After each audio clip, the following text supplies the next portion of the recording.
자, 이번 시간에는 이제 정보 누설 금지, 비밀 누설 금지죠. 그래서 의료인이나 의료기관 종사자는 이 법, 의료법 또는 다른 법령, 형법을 얘기를 할 수도 있죠. 그래서 다른 법령에서 특히 규정된 경우를 제외하고는 의료, 조산, 간호 업무나 진단서 또는 검안서, 증명서 작성, 교부 업무, 처방전 교부 업무, 그 다음에 진료기록 열람, 사본 교부 업무, 진료기록 등 보존 업무, 전자의무기록 작성, 보관, 관리 업무를 하면서 이렇게 알게 된 다른 사람이 정보를 누설하거나 발표하지 못합니다. 그래서 의료기관 인증에 관한 그 업무 종사자라든지 과거에 종사하였던 자는 업무를 하면서 알게 된 정보를 다른 사람한테 누설하거나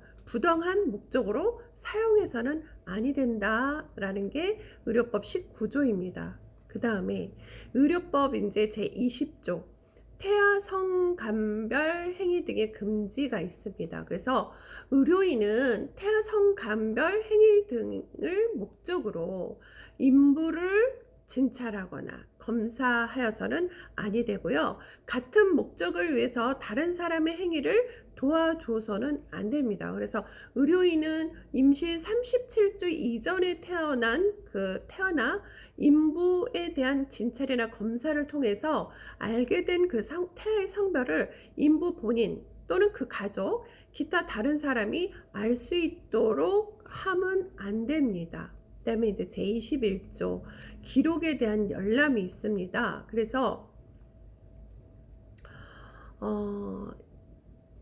법령 규정 외에 그 기록 열람에 응하면 안 된다는 거예요. 그래서 아무나 보여주면 안 되겠죠. 그래서 환자는 의료인, 의료기관의 장, 의료기관 종사자에게 본인에 관한 기록의 전부 또는 일부에 대해서 열람이나 확인을 요청할 수 있습니다.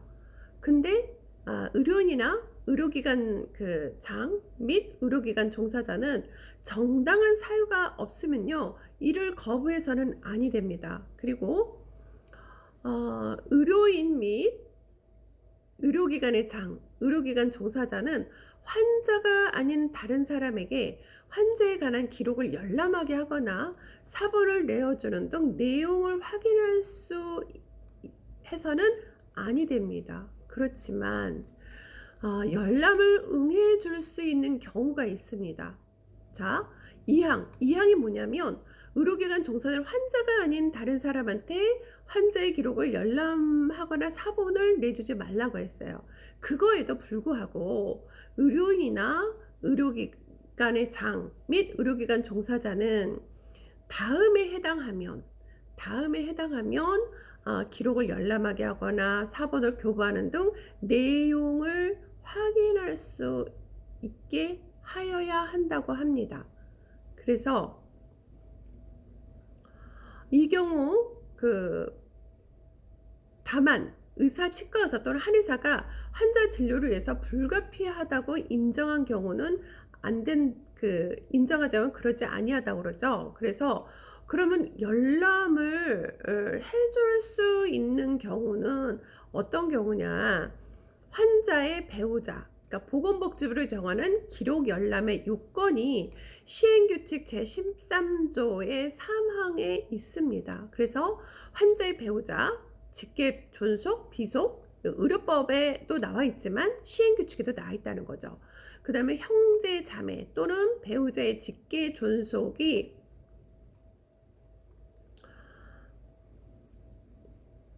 환자에 관한 기록의 열람이나 사본 발급을 요청할 경우는 서류를 갖추어서 의료인 또는 의료기관 장, 의료기관 종사자에게 제출해야 된다고 돼 있어요. 그래서 신분증 사본, 기록 열람이나 사본 발급을 요청하는 신분증 사본, 그러니까 주민등록증이라든지 여권이라든지 운전면허증, 그 밖에 공공기관에서 발행한 본인임을 확인할 수 있는 신분증이면 돼요. 그 다음에 이제 가족관계 증명서, 주민등록 등본 등 친족 관계임을 확인할 수 있는 서류.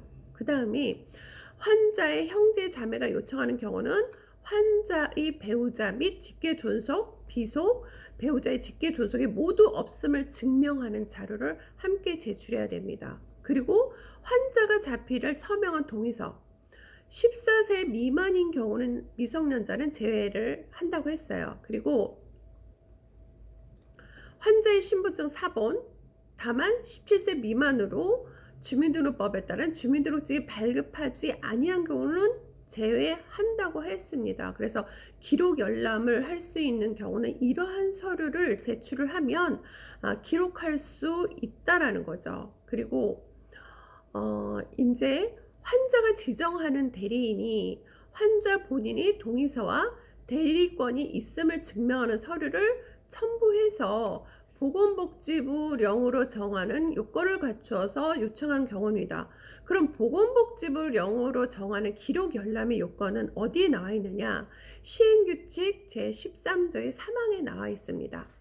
환자가 지정하는 대리인이 환자에 관한 기록의 열람이나 사본의 발급을 요청할 경우는 서류를 갖추어서 의료인 또는 의료기관의 장 및 의료기관 종사자에게 제출해야 된다고 그랬습니다. 그래서 기록이나 사본 발급 요청인의 신분증 사본, 환자가 자필한 별지 제92 서식의 동의서 및 위임장, 그리고 만 14세 미만이 미성년자인 경우는 환자의 법정 대리인이 작성을 하고 가족관계 증명서 등 법정 대립을 확인할 수 있는 서류를 첨부를 해야 됩니다. 그리고 환자의 신분증 사본을 제시를 해야 되죠. 다만 환자가 만 17세 미만이면 주민등록증이 발급되지 아니한 자는 제외한다고 그랬습니다. 그 다음에 환자가 사망하거나 의식이 없는 등 환자의 동의를 받을 수 없어서 환자의 배우자, 직계존속, 비속, 형제, 자매 또는 배우자의 직계존속의 친족관계를 나타내는 증명서를 첨부해서 보건복지부령으로 정하는 그 요건은 아까 시행규칙 제13조의 3항하고 똑같아요. 그래서 환자가 환자의 동의를 받을 수 없는 상황에서 환자 친족이 환자에 관한 기록의 열람이나 사본을 요청할 경우는 서류를 갖추어서 의료인 및 의료기관 장 및 의료기관 종사자한테 제출해야 됩니다. 그래서 환자가 본인에 관한 진료 기록을 열람하거나 사본의 발급을 원하는 경우는 환자 본인임을 확인할 수 있는 신분증을 의료인, 의료기관의 장, 의료기관 종사자에게 제시하거나 신분증 사본을 제출해야 됩니다. 친족 또는 환자 법정 대리인도 포함을 합니다. 친족 또는 환자 또는 본인에 관한 기록 열람이나 사본 발급을 정보통신망 법률에 따라서 정보통신망을 이용해서 요청하는 경우는 신분증 제시 또는 신분증 사본을 제출을 가름하여 다음의 방법으로 본인 확인 절차를 거쳐야 합니다. 휴대전화를 통해서 본인 인증을 하셔야 되고요. 그리고 전자서명법에 따른 공인전자서명 같은 공인인서를 통해서 본인을 확인해야 됩니다.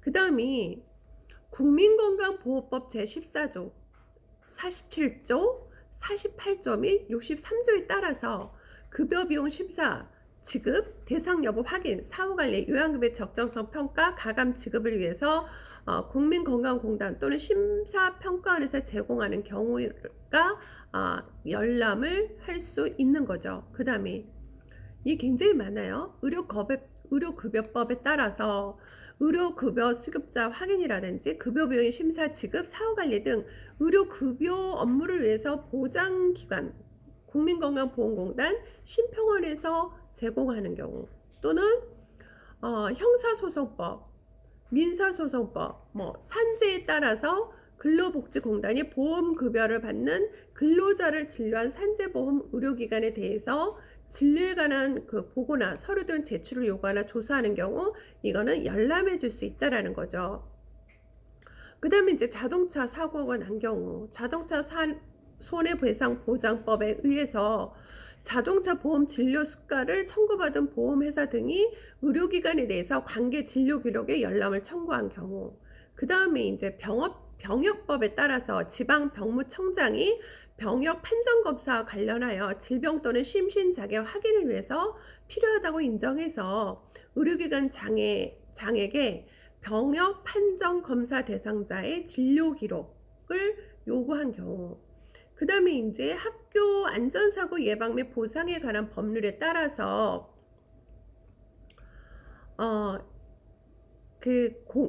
공제회가 공제급여 지급 여부를 결정하기 위해서 필요하다고 인정해서 국민건강보호법 제42조에 따른 유한기간에 따라서 관계 진료기록, 열람, 필요한 자료 제출을 요청하는 경우, 그 다음에 이제 고엽제, 후유증 등 환자 지원 단체 설립에 관한 법률에 의해서 의료기관 장이 진료 기록 및 임상 소견서를 보훈 병원장에게 보내는 경우, 그 다음에 국민연금법에 따라서 국민연금공단이 부양가족연금, 장애연금 및 유족연금 급여의 지급 심사와 관련해서 진료한 의료기관의 진료에 관한 사항을 열람 사본교부로 요청하는 경우, 그 다음에 공무원연금법에 따라서 인사혁신처장이 퇴직유족급여 및 비공무 상해 급여와 관련해서 요청하는 경우, 그래서 공무원연금법에 의해서 공무원연금공단이 퇴직유족급여 이런 것들에 관해서 요청하는 경우요. 그 다음에 인사혁신처장 공무원재해보상법 제57조 58조에 따라서 인사혁신처장인 업무를 위탁받은 자를 포함하는데요. 인사혁신처장이 요양급여, 재활급여, 장애급여, 간병급여, 재유족급여 관련해서 요청하는 경우입니다. 그 다음이 사립학교 교직원 연금법에 따라서 사립학교 교직원 연금공단이 요양급여, 장애급여 및 재해유족급여의 지급 심사를 관련해서 진료한 의료기관에 해당 진료에 관한 사항을 열람 또는 사본교부로 요청하는 경우, 이거는 열람이나 사본교부에 응해야 된다는 거죠. 그리고 장애인복지법 제32조 7항에 따라서 대통령령으로 정하는 공공기관의 장이 장애 정도 심사 관련해서 장애인 등록을 신청한 사람, 장애인 등록한 사람을 진료한 의료기관 장에게 열람 사본교부를 요청하는 경우를 얘기를 하는 겁니다. 그래서 우리가 그럼 대통령령으로 정하는 그 공공기관은 시행령 제10조의 2항에 있어요. 대통령령으로 정하는 공공기관이란 국민연금법에 따른 국민연금공단을 말합니다. 그리고 감염병에 관련한 법률에 따라서 보건복지부 장관, 그 다음에 질병관리본부장, 시도지사 또는 시장군수구청장이 감염병의 역학조사를 위해서 의료기관 장에게 감염병 환자의 진료기록 및 예방접종 받은 사람이 이라든지 예방접종 후 이상 반응에 관한 진료 기록을 제출을 요청하는 경우, 이런 경우 전부 다 사본을 열람 교부할 때 응해야 되는 겁니다. 그래서 진료 기록을 보관하고 있는 의료기관이나 그 다음에 진료 기록이 이제 이관된 보건소에 근무하는 의사, 치과의사, 한의사는 자신이 이제 직접 진료하지 않았어요. 그런 그 환자의 과거 진료 내역의 확인 요청을 받은 경우는 진료 기록을 근거로 해서 사실을 확인하여 줄 수 있다고 합니다. 그래서 굉장히 많았죠. 우리가 이 기록 열람이 사실은 굉장히 중요한데 환자가 아닌 다른 사람에게는 내 사본을 내주거나 열람을 하게 해서는 안 됩니다. 그죠? 그리고 동일 환자의 진료상 필요에 의해서 다른 의료계에서 그 기록에 열람을 요구하는 경우는 어때야 됩니까? 이에 응해야 됩니다. 의료인은 다른 법령에서 특히 규정된 경우를 제외하고는 환자의 기록을 열람하거나 그 기록의 내용 탐지에 응해서는 안 된다는 거죠. 그렇지만 동일한 환자의 진료상 필요에 의해서 다른 의료기관에서 기록을 열람을 요구할 때는 응해야 하는 것입니다. 자, 굉장히 좀 복잡했지만 이게 좀 복잡하더라도 다시 한번 이 동영상을 한번 이해가 안 되면 다시 한번 보시길 바랍니다.